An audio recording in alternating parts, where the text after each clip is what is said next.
मेरे भाई जिन्होंने अपना 5 साल का दर्द जो आप लोगों के सामने बयान किया, तो मेरे हिसाब से हम सिर्फ सुन सकते हैं, लेकिन जिसके ऊपर गुजरी है वो एक एक दिन कैसे काटता होगा, एक एक दिन उनका जेल के सलाखों के बीच कैसे निकलता होगा, शायद हम इस बात का अंदाजा भी नहीं लगा सकते हैं। लेकिन आज मैं ताहिर भाई आपको एक बात कहना चाहता हूं, मुजफ्फरपुर की मुस्तफाबाद की आवाम को एक बात कहना चाहता हूं। चिराग मेरे ताहिर का देखकर बड़ी मचल रही है हवा,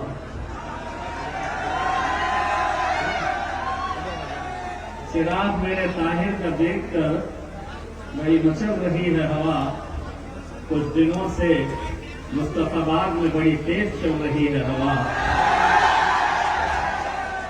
बना रहे थे किस्से जो मेरे ताहिर के तबाही के, उन्हें क्या पता है कि मुस्तफाबाद में ताहिर के हक में रुख बदल रही है हवा। मैं यहां पर ताहिर भाई के मकान के ऊपर गया, वहां से मुझे पता चला कि जलसा यहां पर है। मुझे बताया गया तंग गलियां हैं, गाड़ी नहीं जा सकी। एक चाहने वाला मिल गया, उसके साथ मोटरसाइकिल के ऊपर स्कूटर के ऊपर बैठ गया और वो गलियां घुमाते हुए लेकर आ रहा था। सड़क ऐसी थी कि यूं जा रही, यूं आ रही, यूं जा रही, यूं आ रही। मैंने उसको कहा कि कैसा, इतनी खराब सड़कें तुम्हारे पास? तो जो ऐसी सड़क थी उसके ऊपर उसने मुझसे कहा कि साहब ये तो बहुत अच्छी वाली सड़क पे से हम गुजर रहे हैं। अब अगर ये अच्छी वाली सड़क है तो खराब कैसी लेती है? हम खुद हैरान हो गए। अब सवाल यही पैदा है, जब आ रहे थे तो रास्ते में एक झाड़ू का ऑफिस मिला, कांग्रेस का ऑफिस मिला, कुछ भाजपा वाले भी घूम रहे थे। जो लोग वहां पर उन ऑफिसों के अंदर बैठे हुए थे, उन ऑफिस में जो बैठे हुए थे, हमारे अपने लोग जो बैठे हुए थे, उन्हें देखकर मेरे मन में एक सवाल आया। पूछा हाल उन लोगों का, तो सर झुकाकर किसी ने मुझसे कहा वो लोग जिंदा तो है लेकिन जमीर मर चुका है। इसीलिए आज ऐसे वक्त के अंदर जब हम 2 उम्मीदवार खड़े किए हैं, तो ये कौन उम्मीदवार है? ये वो उम्मीदवार है जो आपके लिए खड़े हुए थे, आपकी आवाज बने थे, चट्टान की तरह आपके सामने खड़े हुए थे ताकि आपको कुछ नहीं होना। और 5 साल से वो आपकी वजह से, हमारी वजह से, हम सब की वजह से जेल के सलाखों के पीछे बंद है। कभी तसव्वुर करिए कि उनके बच्चों पर, उनके घर वालों पर जेल का एक दिन 1-1 साल के बराबर होता है, 1-1 घंटा कटता नहीं है, और 5 साल एक शख्स ऐसे ही निकाल देता है। मैं कल ओखला के अंदर, ओखला की जामा मस्जिद में जुमे की नमाज पढ़ने के लिए गया। पहली मर्तबा हमारे उम्मीदवार ओखला के शिफा भाई, शिफाउर रहमान, उनको मस्जिद में आते हुए देखा। पूरे पुलिस वाले उन्हें घेरे हुए थे, मानो कोई एक दहशतगर्द को लाया जा रहा है। मैंने उसी अल्लाह की बारगाह में खड़े रहकर, उसी मस्जिद में खड़े रहकर मैंने ये दुआ मांगी कि जो पुलिस वाले आज इन्हें एक आरोपी बनाकर लेकर आ रहे हैं, इंशाअल्लाह 8 तारीख के दिन यही ताहिर हुसैन और यही शिफाउर रहमान को यही पुलिस वाले एमएलए बोलकर अपने घर तक पहुंचाने का काम करेंगे। मेरे भाई, एक ऐसे मुश्किल दौर से हम गुजर रहे हैं जहां अब भी अगर हम बिखर गए, बढ़ गए, तो क्या होने वाला है। आपके सामने जिंदा मिसाल है ताहिर भाई की। एक सियासी पार्टी से ताल्लुक रखते,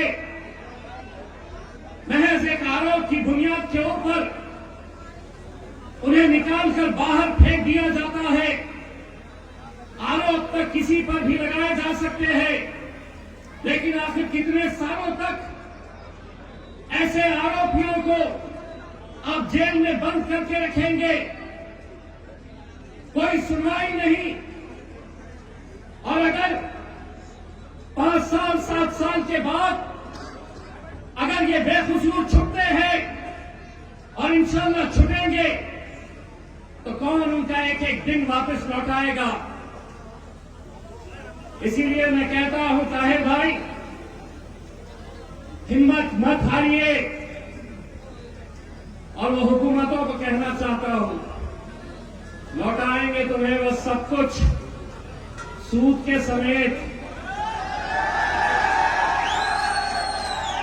लौटाएंगे तुम्हें सब कुछ सूद के समेत। हम पर तुम्हारे जुल्म का जितना उधार है, ताकत है अगर तुम्हारे पास सितम करो, तो हमारे पास भी रहमत परवरदिगार है। डराया जा रहा है, इनको वोट दिए तो भाजपा आ जाएगी। पिछले 76 सालों के अंदर तुम्हारी क़यादत इसलिए खत्म हुई कि किसी के डर की वजह से तुमने अपना वोट दिया। आज तय करो तुम कि मुझे ताहिर भाई को जिताना है, और अगर तुम ये तय कर लेते हैं कि ताहिर भाई को जिताना है, तो आप, तुम तो आने वाले नहीं। आप मतलब आप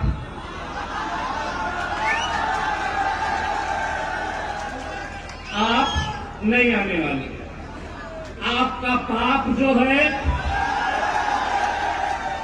ये नहीं आने वाले। आपके पाप का बाप जो है, बाप बोले तो कौन? मित्रों, वो भी नहीं आने वाले। आएगा तो इंशाअल्लाह मेरा, आएगा तो इंशाअल्लाह मेरा, जोर से बोलो, ताहिर आएगा। ताहिर भाई ने अपनी स्पीच के अंदर, अपनी तकरीर में अपनी दिल की तड़प जो थी उन्होंने बताई आपको। बड़े संजीदगी के साथ, बड़े गौर से आप लोग उन्हें सुन रहे थे। आने दीजिए, मीडिया वालों को आने दीजिए, बड़ा अच्छा लगता है उनको हम क्या बोलने वाले हैं। हमको जो बोलना है हम बोलने वाले हैं, तो सुनने दो, रिकॉर्ड करने दो। तो ताहिर भाई ने अपने दिल के जज्बात आपके सामने रखे। एक बात उनकी मुझे पसंद आई। उन्होंने कहा कि मुस्तफाबाद के अंदर एक ऐसा माहौल था जहां पर आप अलग अलग जाति, धर्म और मजहब के लोगों को एक साथ मिलकर सारे त्योहार आप मनाते थे। ये मुस्तफाबाद की पहचान हुआ करती थी। उन्होंने कहा कि न जाने किसकी नजर लगी। ताहिर भाई, मैं बताता हूं कि इस मुल्क को किसकी नजर लगी। जिसकी नजर लगी है उसका नाम है नरेंद्र दामोदर मोदी। पुलिस वाले यहां पर मौजूद हैं, मैं आप लोगों को एक बात कहना चाहता हूं। साहब, ये देश की खूबसूरती यही है कि यहां पर हर जाति, धर्म और मजहब के लोग एक साथ मिलकर रहे हैं। एक उदाहरण मैं आपको देना चाहता हूं। उत्तर प्रदेश के मुख्यमंत्री हैं, पहचानते हैं उत्तर प्रदेश के मुख्यमंत्री कौन है?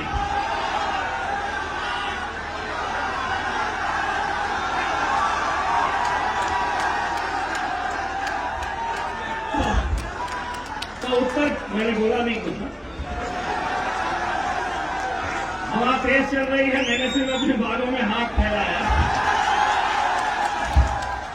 तो उत्तर प्रदेश के मुख्यमंत्री साहब ने अभी कुछ दिन पहले एक बयान दिया था कि महाकुंभ जो हमारे हिंदू भाइयों के लिए एक बहुत बड़ा उत्सव, एक त्योहार होता है, जहां पर दुनिया भर के हमारे हिंदू भाई बहन वहां पर जाते हैं।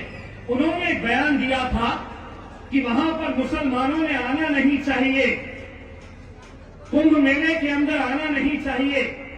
बड़े अफसोस के साथ ये कहना पड़ रहा है।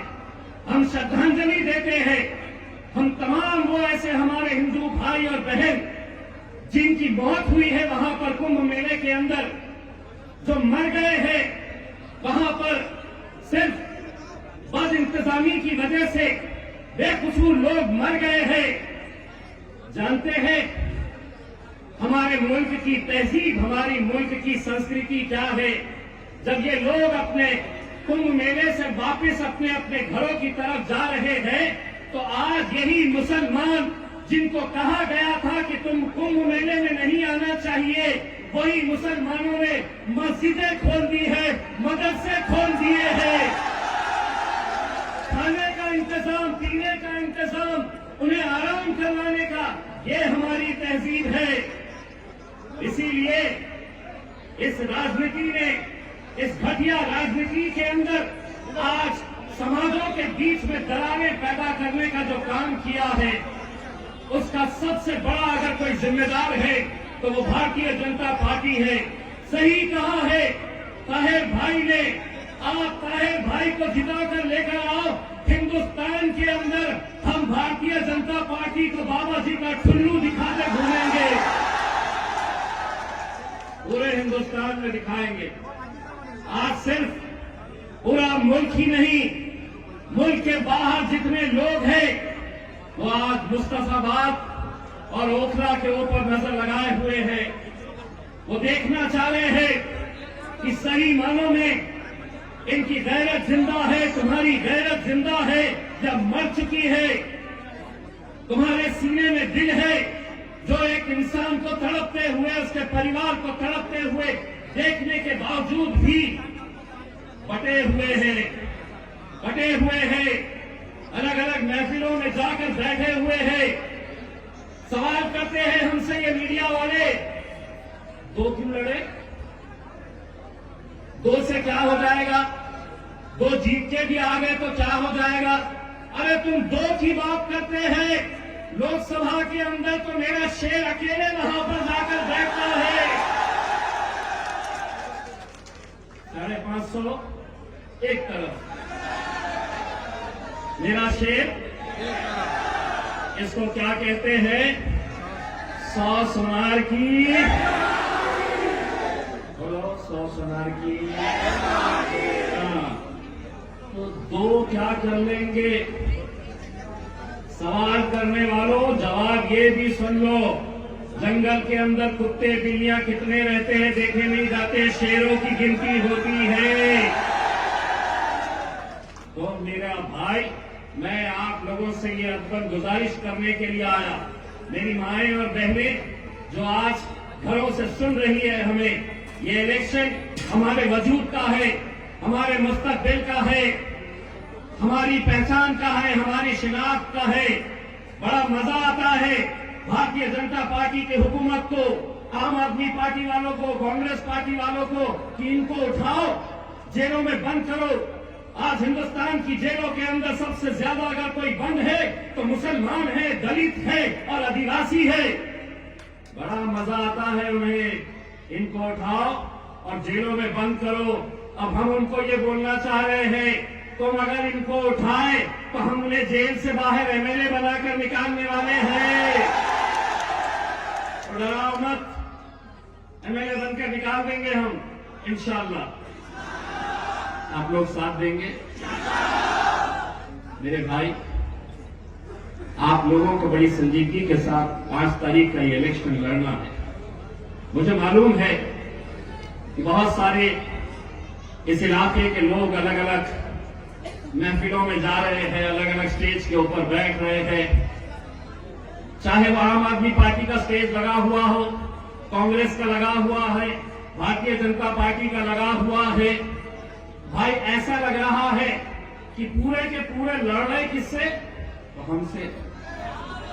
आम आदमी पार्टी वाला भाजपा की जिक्र नहीं कर रहा, भाजपा वाला कांग्रेस का जिक्र नहीं कर रहा, कांग्रेस वाला भाजपा की जिक्र नहीं कर रहा है। सबके निशाने पे मजलिस। चर्चा किसकी? असदुद्दीन अवैसी की। मैं तो बोला थैंक यू, महफिल तुम्हारी सज रही है, चर्चा हमारा हो रहा है। और क्या चाहिए? स्टेज का पैसा तुम लगा रहे हैं, भीड़ तुम इकट्ठा कर रहे हैं, और चर्चा किसका? हमारा। Thank you. बस 5 तारीख के दिन फजर की नमाज पढ़िए, अपने घरों से निकलिए। 7 नंबर है, 7 नंबर है हमारे ताहिर भाई का, वहां पर जाना और 7 नंबर पतंग की निशानी के ऊपर मोहर लगाना। उम्मीद करते हैं कि 8 तारीख के दिन जब नतीजे आएंगे, इन नतीजों का जितना बेसब्री से मुस्तफाबाद और ओखला की आवाम इंतजार करेगी, यकीन मानिए हिंदुस्तान का हर वो इंसाफ पसंद इंसान इस सीट के ऊपर नजर रखेगा। हम भी अपने शहर चले जाएंगे, 8 तारीख के दिन आपके फोन का इंतजार करेंगे, शादाब का फोन का इंतजार करेंगे कि हमारे अब्बू जीत गए हैं। इम्तियाज भाई बस उस फोन का इंतजार है, देखना है, सुनना है। सिर्फ जाते जाते इतना कहूंगा, ये इलेक्शन आएंगे मेरे भाई, कितने इलेक्शन आएंगे, कितने इलेक्शन चले जाएंगे, लेकिन अगर ये सीट अगर हम जीतते हैं इंशाल्लाह, और इंशाल्लाह हम जीतेंगे, तो जीतेगा तो ताहिर, लेकिन ताकत मिलेगी मेरे कायद बैरिस्टर असदुद्दीन अवैसी साहब। और वो लोगों के मुंह पर एक तमाचा पड़ेगा जो ये कहते हैं कि तुमने कैसे दंगाइयों को टिकट दे रखा है। अगर ताहिर हुसैन को और शिफा भाई को तुम दंगाई कहते हैं, तो मैं मीडिया से एक सवाल करना चाहता हूं, साध्वी प्रज्ञा सिंह कौन है? कौन है साध्वी प्रज्ञा सिंह? कैसे आरोप लगे हैं, कैसे अरविंद केजरीवाल को शराब बेचने के ऊपर, शराब की पॉलिसी बनाने के ऊपर जमानत मिल सकती है, मनीष सिसोदिया जेल से बाहर निकल सकता है, बाकी सभी लोगों को इंसाफ मिल सकता है। इंसाफ अगर किसी को नहीं मिल रहा है तो हमें नहीं मिल रहा है। क्या कानून अलग अलग है? नहीं है कानून। इस मुल्क के अंदर कानून जो इम्तियाज जलील के लिए है, वही कानून योगी आदित्यनाथ के लिए है, वही कानून नरेंद्र मोदी के लिए है, वही कानून अरविंद केजरीवाल के लिए है। हम सब के लिए अगर कानून अगर एक जैसा है, तो फिर ऐसा भेदभाव क्यों? तुम समझते हैं कि इन्हें परेशान करते रहो, ये परेशान आपको बार बार करते रहेंगे। यूसीसी का कानून लेकर आए हैं, वक्त की जमीनें खींचेंगे, आपको बार बार ये कहा जाएगा कि ये मुल्क अब हमारा है, अब हम इसे हमारा राष्ट्र बना रहे हैं। मैं मुस्तफाबाद की आवाम की तरफ से भारतीय जनता पार्टी के तमाम बड़े नेता नरेंद्र मोदी साहब, अमित शाह साहब, कान खोलकर ये अच्छी तरीके से सुन ले, सभी का खून शामिल है इस मिट्टी में। ये मुल्क तुम्हारे वहां तक पहुंचाना है, ये मुल्क तुम्हारे। हाँ, मीडिया वाले देखो कल जल्दी पलटा दिए। आज बजट का दिन था, करोड़ों रुपए की घोषणाएं की गई। ताहिर भाई ने बताया कि मुस्तफाबाद के स्कूलों की हालत क्या है। मोहतरमा निर्मला सीतारमण जी, दिल्ली बहुत दूर नहीं है, ई रिक्शा में बैठ के आइए इन गलियों के अंदर, समतल में बैठ के आइए और यहाँ के स्कूलों की हालत देखिए आप, तो हकीकत क्या है आपको समझ में आएगी। आप बड़े बड़े बातें करके, बड़ी बड़ी घोषणाएं करके चले जाते हैं। आज हमने जब मुस्तफाबाद के मसलों के बारे में हमने पूछा कि यहाँ के मसले क्या है, तो आप लोगों को भी शर्म आनी चाहिए इस बात के लिए। हमें शर्म आई है। एक एक नौजवान, एक एक बुजुर्ग, एक एक मेरी माँ और बहनों को एक गौर से सोचना चाहिए कि 76 साल हो गए हैं, आज भी हमारे मुद्दे क्या है। तो अच्छी सड़कें चाहिए, कचरा नहीं दिखना चाहिए, हमें पानी साफ सुथरा चाहिए, अच्छा स्कूल चाहिए। यही मुद्दों को लेकर हर 5 साल के बाद हम इलेक्शन लड़ते रहे। वही आएंगे, दोबारा आएंगे, तुमको मनाएंगे, समझाएंगे कि अब हम ये करने वाले हैं। अगर ऐसी सड़कों की हालत है तो कहीं ना कहीं तुम भी उसके जिम्मेदार हो। इसलिए जिम्मेदार हो कि इलेक्शन वक्त में तुम बढ़ जाते हो, तुम बिखर जाते हो। अरे एक बार एक ताकत बनकर देखो तो सही, एक आवाज लगाओ तो सही। तुम्हें बहकाया अगर जाएगा कि ये मुमकिन नहीं है यहां से मजलिस का जीतना, तो ये इम्तियाज जलील को देखो, 20 साल के शिवसेना वाले को उखाड़ कर फेंका था और अल्हम्दुलिल्लाह मजलिस का झंडा लहराया था। वहां की आवाम अगर कर सकती है तो ये आवाम भी, ये नौजवान भी, ये मेरी माएं और बहनें भी कर सकती हैं। इलेक्शन सिर्फ वोटों से नहीं होता है। मां, मैं आपसे गुजारिश कर रहा हूं, ये नौजवान निकलेंगे, आप वोट डालिए और अल्लाह की बारगाह में सिजदे में चले जाइए कि या अल्लाह ये सीट हमारी जिता कर लेकर जा, ये सीट हमारी जिता दे। इंशाअल्लाह असदुद्दीन अवैसी और मजलिस इत्तेहाद और मुस्लिमीन को बहुत ताकत मिलेगी मेरे भाइयों। और बाकी बहकावे में आने की जरूरत नहीं है। 5 तारीख के दिन जाना है, पतंग की निशानी देखना है और कैसे वोट करना है तो धपाधप धपाधप धपाधप धपाधप। धन्यवाद।